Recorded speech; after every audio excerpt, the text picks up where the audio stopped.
Hey guys, it's Madison Estes. Welcome back to my channel. I am currently reading the novel I Am Watching You by Teresa Driscoll. This story is similar to novels such as The Girl on the Train and The Woman in the Window, in that it revolves around a bystander who witnesses a crime. The witness, Ella, witnesses two teenage girls talking to two felons that just got out of prison. She briefly considers intervening in some way, such as calling the girls' parents or inserting herself into the conversation to make the men leave, but then one of the girls begins having sex with one of the felons in the bathroom, and then the witness gets totally appalled and repulsed by those actions, and then she decides not to act. And then of course the next day one of the girls goes missing and she feels terrible. I'm over halfway done with this novel and I'm really enjoying it so far, but there's definitely been a few slow parts. For one thing, even though the story is marketed as being about the bystander, there's actually 5 different points of view in this novel. One of the POVs is Ella, the bystander. Another one is the private investigator that she hires to investigate the disappearance. Another one is the father of the girl that disappeared, and then the best friend of the girl that disappeared.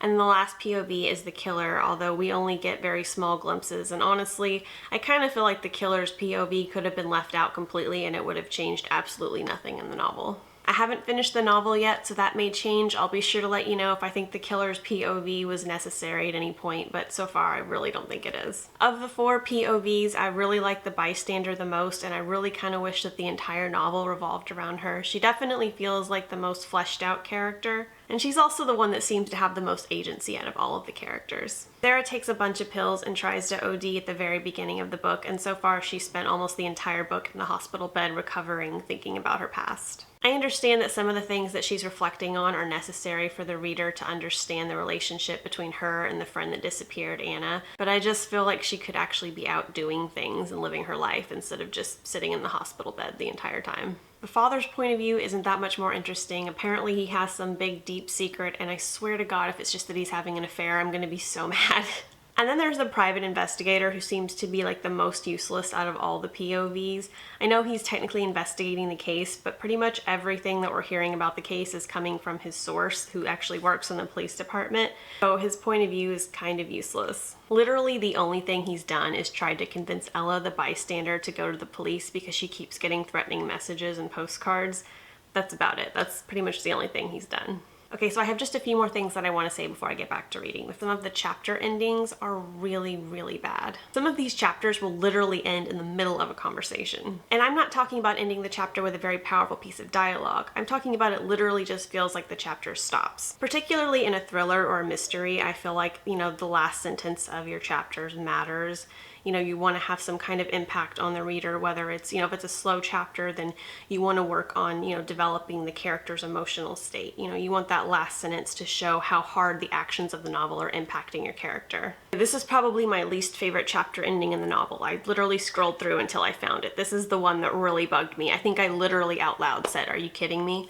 So the ending of chapter 12. PI is talking with one of his contacts. He's trying to get more information on the case, and he says, "So what's the deal with the parents, Mel? Are they really both in the clear? And what's come of the TV appeal? Anything promising?" And then she says, "I tell you what, how about we talk about you becoming a dad instead? Much more interesting." That's it.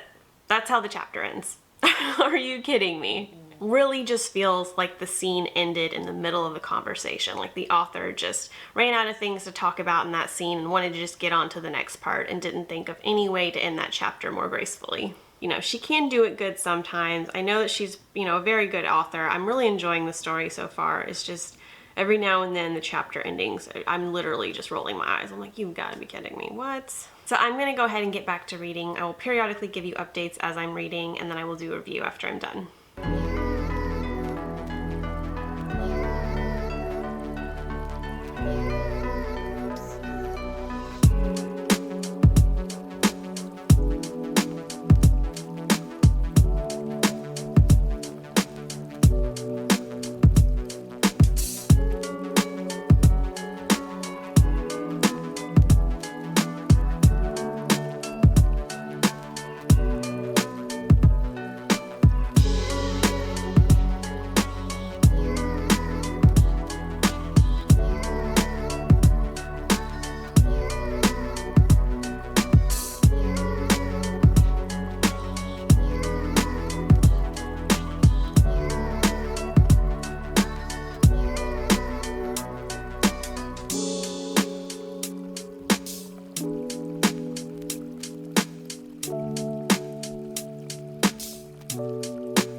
So I just finished reading I Am Watching You. I decided not to do updates as I was reading after all. There just wasn't enough to talk about. So first things first, my biggest pet peeve with this story, the fact that some of the chapter endings felt like they were just stopping in the middle of the scene, that seems to have completely stopped for like the last third of the book. So that was really good. And I did like how, you know, the storyline with the bystander and, you know, all of the things going on in her life with her son, her relationship with her son, and how that ends up tying up really closely with the main mystery in the end.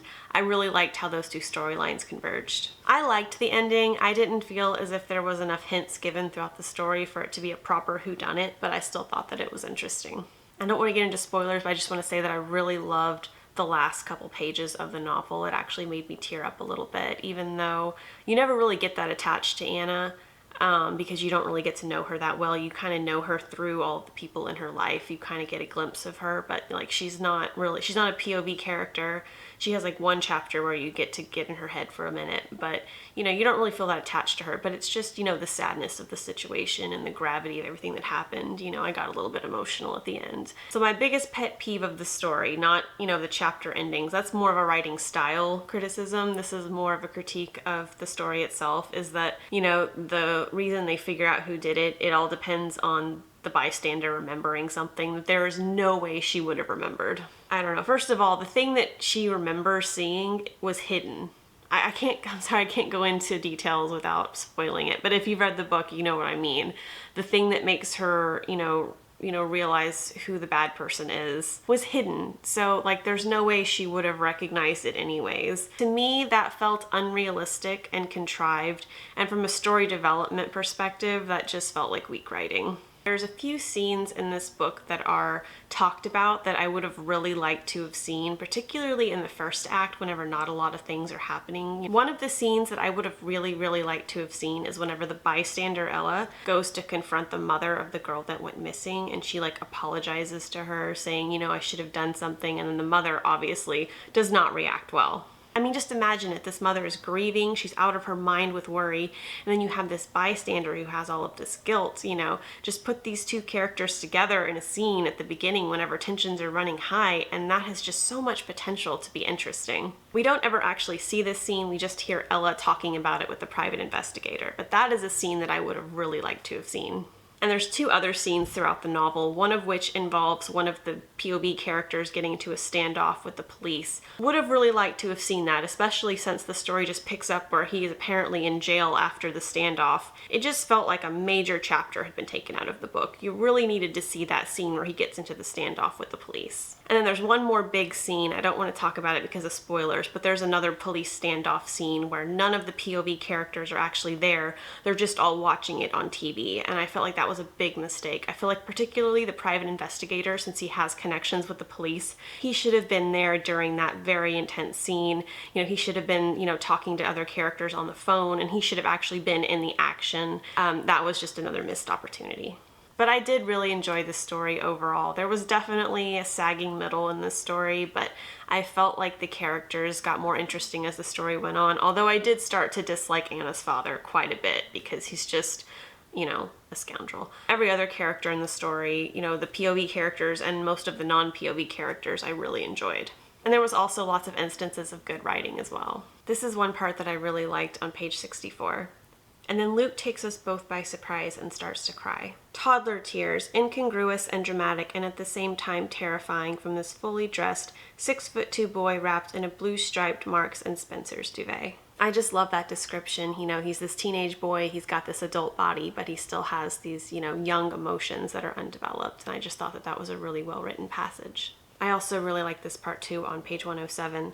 Because once you become a parent, you learn that love can involve more fear than you had ever imagined, and you never quite look on the world in the same way again. I'm not a parent, but I do imagine that parenthood is a lot like that, and I just felt like that was worded in a really beautiful way. So this book has many beautiful, well-written passages like that. It has great characters, and overall I felt like the story was very satisfying. Despite some of the criticisms I have with this novel, I felt like it was still a pretty strong novel, and I'm going to go ahead and give it 4 out of 5 stars.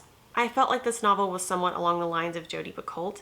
I don't know if you've read some of her novels, but in a lot of the novels that I've read by her, you don't really read her books for the whodunit aspect. In fact, some of the books, it's almost impossible to guess who it was because that's not, what the point of the book is. The point is usually some kind of social commentary or some social message. And then, the mystery is just one part of that. And this is kind of the same way. Like if you like reading books because you love the whodunit, you love like picking apart the clues and figuring out who did it, this book probably isn't for you. This book is more of a character study. It's more about parenthood. It's more about like family secrets coming out. It's not really a traditional whodunit. If you enjoyed this video, please give it a thumbs up and subscribe. On this channel, I post book reviews, writing advice, horror content, and vlogs. And I just edited a horror anthology called Roadkill 6 Texas Horror by Texas writers. I'll include a link for this in the description box below if you want to check it out. Thanks so much for watching. I'll see you later.